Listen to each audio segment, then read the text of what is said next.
PCOD అనే problem కనీసం 30% ఆడవాళ్ళకి మన భారతదేశంలో చూస్తున్నాము. ప్రాబ్లం ఉన్నప్పుడు పీరియడ్స్ ఫ్రీక్వెంట్ గా రావు. పీరియడ్స్ 2 to 3 months కి లేదా 4 to 6 months కి వస్తుంది, లేదా మంత్ అంతా స్పాటింగ్ అవుతూ ఉంటుంది. పీసీఓడి ప్రాబ్లం ఉన్న వాళ్ళకి గర్భసంచి లోపల పొర అలా పేరుకుపోయి అలా బయటికి రాకుండా ఉండిపోయి అందులో క్యాన్సరస్ చేంజెస్ చూస్తున్నాము. ఇది ఎస్పెషల్లీ ఎక్కడ పసిగడుతున్నారు అంటే ఫర్టిలిటీ క్లినిక్స్ లో. పీసీఓడి ప్రాబ్లం ఉండి పిల్లలు అవ్వడం లేదని ఫర్టిలిటీ క్లినిక్ వెళ్ళినప్పుడు అక్కడ డాక్టర్స్ వీళ్ళ ఎండోమెట్రియం థిక్ గా ఉందని బయోప్సీ తీసినప్పుడు, హిస్టరాస్కోపీ బయోప్సీ లేదా డిఎన్సీ చేసినప్పుడు ఈ ఎండోమెట్రియం లో ప్రీ క్యాన్సర్ కానీ మనం ఎక్కువగా చూస్తున్నాము. సో పీసీఓడితో మనం అనుకున్నట్టు మొటిమల ప్రాబ్లమ్, ఒళ్ళంతా జుట్టు రావడము, unwanted hair fall, obesity, periods రాకపోవడము, ఫర్టిలిటీ ప్రాబ్లమ్స్ తో పాటు ఒక మేజర్ ఇష్యూ ఏంటి అంటే ఈ endometrial cancer. But good news ఏంటి అంటే పీసీఓడి వాళ్ళకి వచ్చిన ఎండోమెట్రియల్ క్యాన్సర్ కి మనం యూట్రస్ తొలగించాల్సిన అవసరం లేదు. ఒక 1 year పాటు వాళ్ళకి మందులతో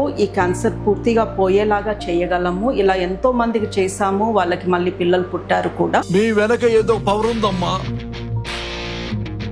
పీసీఓడి మూలంగా గర్భాశయ క్యాన్సర్ వచ్చే రిస్క్ ఎక్కువ. ఆ రిస్క్ మనం అల్ట్రాసౌండ్ స్కాన్ అండ్ బయోప్సీలో కనుక్కోగలము. బట్ అన్ఫార్చునేట్లీ ఎవరికైనా సిట్యుయేషన్ వచ్చినప్పుడు దాన్ని మనము మందులతో ట్రీట్ చేసే అవకాశం ఉంది.